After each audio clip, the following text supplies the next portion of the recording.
does a single strike turn an entire battlefield upside down? And if Ukraine can weaponize water once, what prevents similar hydro attacks from reshaping future front lines? These are the questions many viewers are now asking.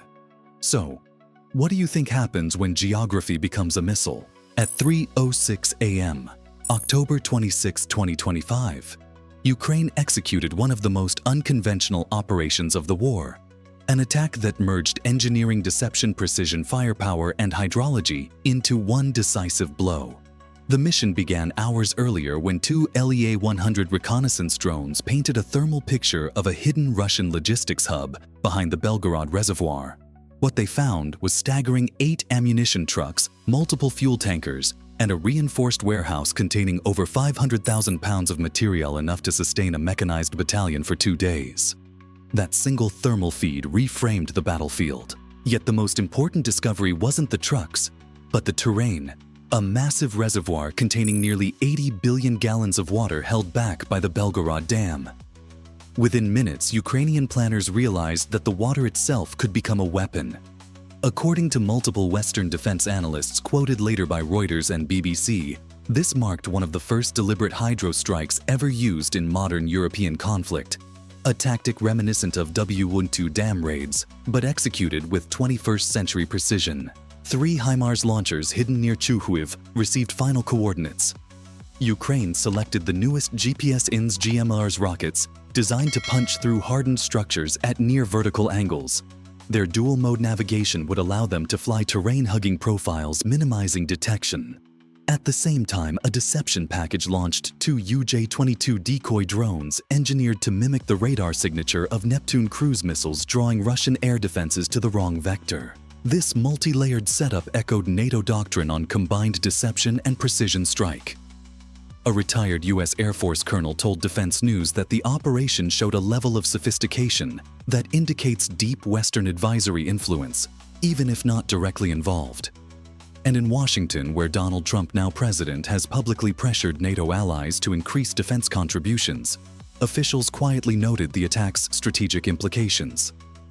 While the U.S. did not participate, the strike demonstrated how NATO standard precision weapons can reshape an entire operational sector. As the decoys lured a Panzer S-1 battery into firing its interceptors, the 6 real HIMARS rockets skimmed in at Mach 3, climbing only at the final moment to achieve an 85-90-degree impact.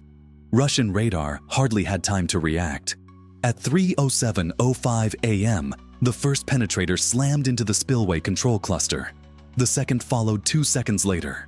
Within 9 seconds, 6 warheads struck, each delivering enough force to shatter reinforced concrete from within. Cracks spidered through the structure. Pressure surged.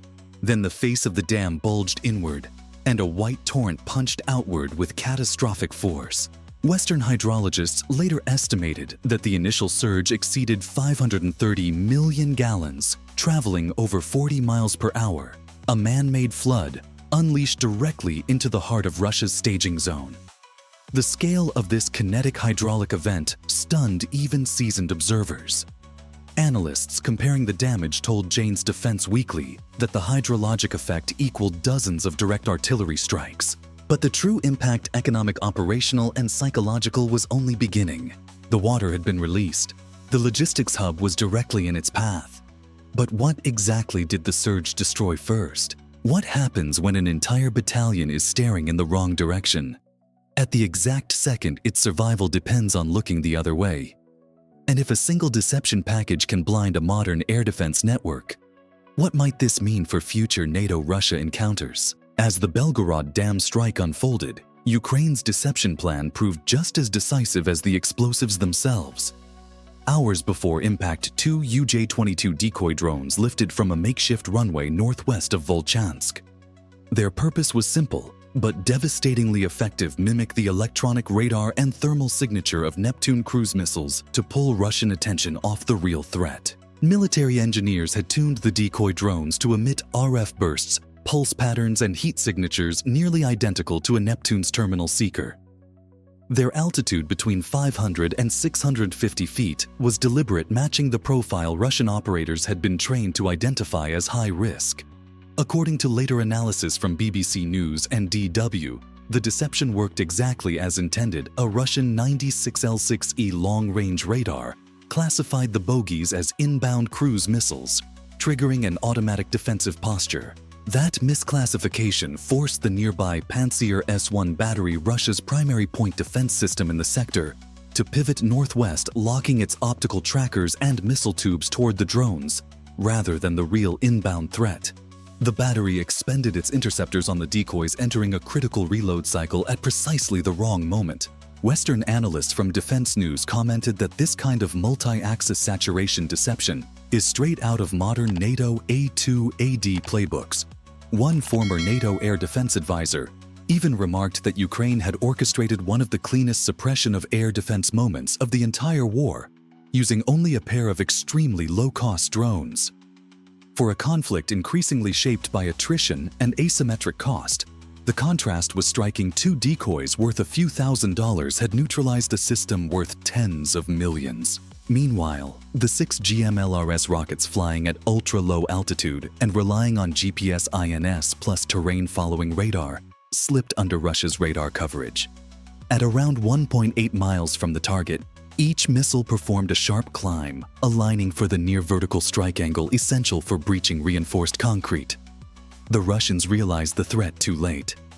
A junior lieutenant inside the Pantsir control cabin shouted a warning that the tracks didn't match the expected cruise trajectory, but the system had no reloads available, no firing solution, and just seconds to react. The first HIMARS warhead detonated inside the dam's central spillway cluster. The second hit the machinery chamber. Subsequent impacts struck the reinforced valve housings. This pattern's 6 strikes in under 10 seconds reflected NATO standard precision coordinated timing, synchronized trajectories, and a distribution pattern designed to exploit weak points in hydro-engineered structures. Analysts at Jane's Defense Weekly later compared the strike geometry to the RAF's famed W2 dam breach tactics, but with modern guidance tech making the process vastly more accurate. They also noted that Ukraine's approach demonstrated deep battlefield learning, indicating influence from Western advisors even if indirect. The operational logic behind this deception and penetration sequence was simple: blind Russia long enough for the real threat to succeed. And it did. The dam cracked, the face bulged, and the water column began its collapse. But the true cost of this tactical triumph, economic, logistical, and psychological, would only be understood downstream. Russia's battalion-level logistics hub sat directly in the path of a rapidly accelerating wall of water. What happened when that torrent finally reached the first row of trucks and tents? What does it look like when an entire military position is erased in less than 30 seconds?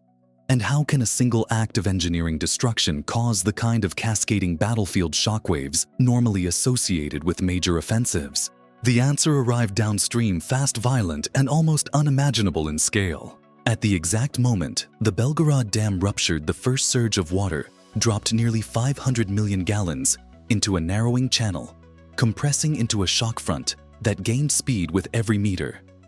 The Ukrainian reconnaissance feed recorded the initial plume climbing nearly 100 feet into the air, then folding forward into a dense debris-loaded wave, moving at over 40 miles per hour. 2.5 kilometers downstream, a Russian field logistics base, quiet, half asleep, unaware, was positioned right on the riverbank. It was the hub that supplied the entire eastern Donetsk cluster. Dozens of troops were either on night rotation or asleep in tents. 4 fuel trucks sat lined up near the berm engines cooling. Multiple ammunition trucks were staged beside them, each loaded with between 4 and 5 tons of shells. A battalion-size warehouse glowed bright on Ukrainian thermal feeds. When the water arrived, it arrived all at once.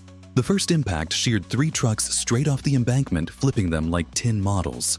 A communications mast folded instantly, its steel lattice snapping, as if it were made of cardboard. Within seconds, the surge punched into the reinforced warehouse, swallowing vehicles, munitions, pallets, and electronics. Soldiers who were awake didn't have time to react. Those asleep never understood what had happened.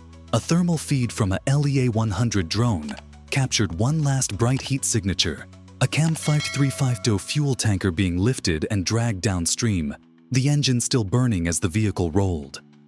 Seconds later, that feed vanished as the rising water wiped out the observation post's transmitter. Western analysts reviewing the strike later told BBC News that the scale of destruction resembled a battalion-level knockout without a single direct hit on the troops themselves. Instead, the environment did the killing: the collapsing structures, the mud, the moving debris, and the hydraulic overpressure. One expert from Defense News noted that in terms of pure effect, the strike matched the destructive efficiency of 30 to 40 HIMARS rounds fired directly at the site at a fraction of the cost. As reports eventually reached Russian command, early estimates suggested no fewer than 80 personnel lost, numbers that both Reuters and DW assessed as likely underreported given the conditions. Ammunition depots were gone, fuel supplies obliterated, command vehicles swept away. The entire hub was effectively erased.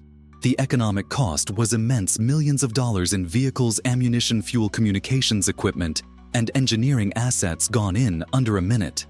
But the operational cost was far higher. That logistics node supported ongoing operations around Lyman, Sloviansk, and Vovchansk fronts that depended on steady artillery supply.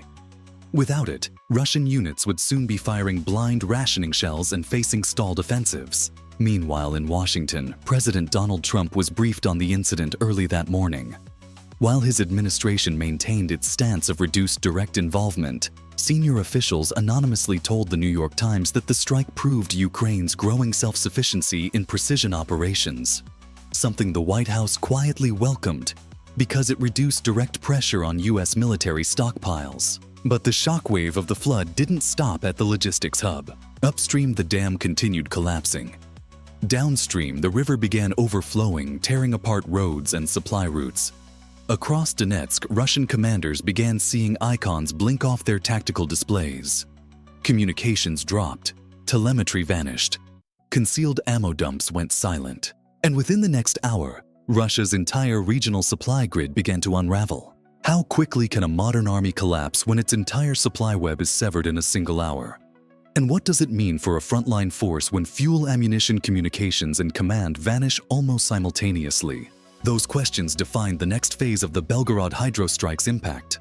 As the wall of water thundered past the destroyed logistics base, it continued ripping through the downstream corridor, tearing apart riverbanks, uprooting temporary bridges, and shredding communication lines that fed multiple sectors across Donetsk.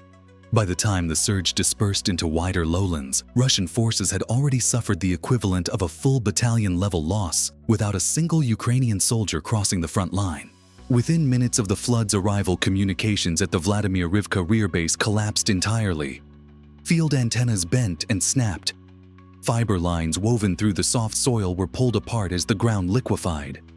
A hardened electronics bunker reinforced against artillery fire flooded in less than 20 seconds. Operators attempted emergency transmissions, but the last coherent packet showed only static and fragmented thermal echoes. Russian forward artillery crews, especially those supporting the offensives around Lyman and the northwest outskirts of Sloviansk, were among the first to feel the shock. Units awaiting scheduled resupply kept firing, unaware that their lifeline had been obliterated. According to defense correspondents reporting for Reuters, multiple Russian batteries began rationing shells by late morning hours ahead of schedule, after realizing no convoys were arriving. Strategically, this interruption could not have come at a worse moment. Russia had been escalating pressure along a wide arc of the Eastern Front, pushing to regain momentum after weeks of slow progress. Analysts from Al Jazeera later described the Belgorod breach as arriving at the hinge point of a major Russian push, a strike that effectively froze an entire operational sector. Meanwhile, at the Southern Military District Command Center in Rostov, screens began blinking offline one by one. Icons representing UAV relays, fuel depots, and field radars disappeared from the tactical map. In less than 40 minutes, the corridor running from Belgorod to Lyman, a crucial artery for ammunition movement, registered as unusable on Russian internal logs. Engineering units were dispatched urgently from Shevakino and Starskil, carrying pontoon bridge kits, hydromechanical tools, and emergency repair gear. But according to later analysis by Jane's Defense Weekly, these teams were immediately overwhelmed by the damage. Roads had split, riverbanks collapsed, mud concrete fragments and twisted vehicle frames blocked access routes. With the Siversky Donets river system destabilized, Russian planners began considering airlift solutions. But this too came with major risks. Ukrainian forces had intensified drone reconnaissance in the area, and airlift would expose valuable assets to possible interception.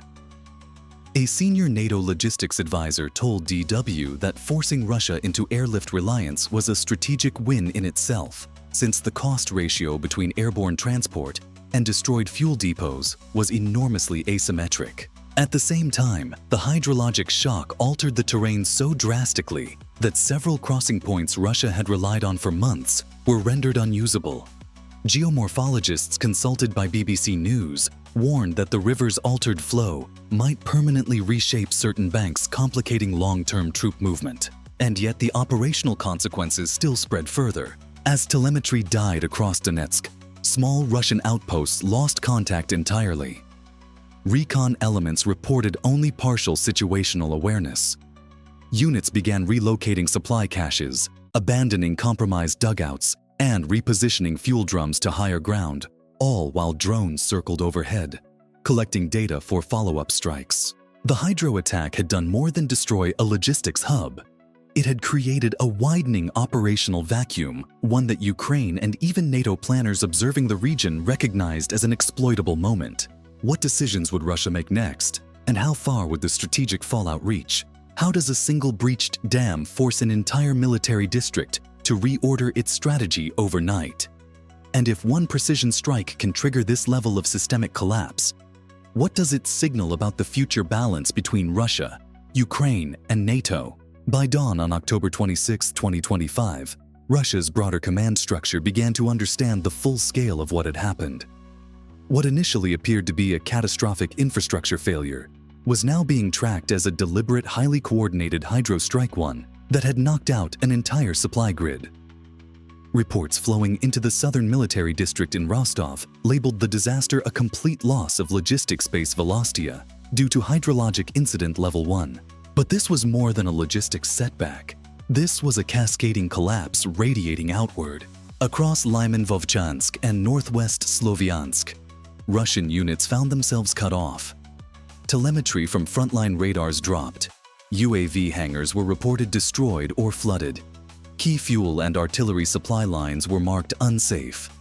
Russian military bloggers picked up later by Reuters described the situation as a blackout of the rear, a phrase that symbolized both the literal and operational darkness that had overtaken the sector. Inside the command center, officers scrambled to re-establish control. Satellite requests were made, but heavy cloud cover and ongoing electronic interference made real-time reconnaissance nearly impossible. According to a New York Times source familiar with U.S. intelligence assessments, the combination of hydrologic disruption and electronic chaos created one of the most significant Russian situational awareness blind spots since the beginning of the war. Faced with widespread flooding, the Russian Ministry of Defense deployed specialized engineering battalions to survey damage, restore crossings, and rebuild supply corridors. But this effort collided head-on with another problem. The terrain had fundamentally changed. Roads were washed out, culverts collapsed, mud flows blocked vital routes. Geospatial analysts from BBC News warned that the altered river flow might complicate heavy vehicle movement for weeks, if not months. Russia explored temporary fixes, including small UAV resupply from Belgorod, but payload limits made them ineffective against the scale of the loss. DW reported that some Russian units resorted to rationing fuel and ammunition within 24 hours, a timeline shockingly fast for a modern mechanized force. Meanwhile, NATO observers monitored the aftermath closely. For Western officials, this strike demonstrated how Ukraine, using Western-supplied precision systems, could inflict operational paralysis without escalating into attacks directly on Russian soil beyond military infrastructure. A NATO logistics advisor quoted by Defense News called the Belgorod breach a textbook example of asymmetric pressure, forcing Russia to spend exponentially more on emergency recovery than Ukraine spent executing the operation. In Washington, President Donald Trump received a detailed briefing. While remaining publicly neutral in tone, U.S. officials saw the strike as strategically beneficial. It weakened Russian offensive capabilities without requiring additional American military aid. At NATO headquarters, analysts debated whether the hydro strike hinted at a shift toward terrain-based warfare, where civil infrastructure becomes a force multiplier. Economically, the impacts widened. Russia now needed to divert engineering crews, fuel reserves, heavy equipment, and airlift assets, all to restore a single corridor. Military economists cited by Al Jazeera warned that these forced reallocations would strain other sectors, slowing Russia's ability to support operations near Kupiansk and Marinka. But the most unsettling realization, one that reverberated through Western think tanks, was that the Belgorod strike created a replicable model. If Ukraine could weaponize geography, once it could do so again, and Russia, still rebuilding from the first breach, might not be ready.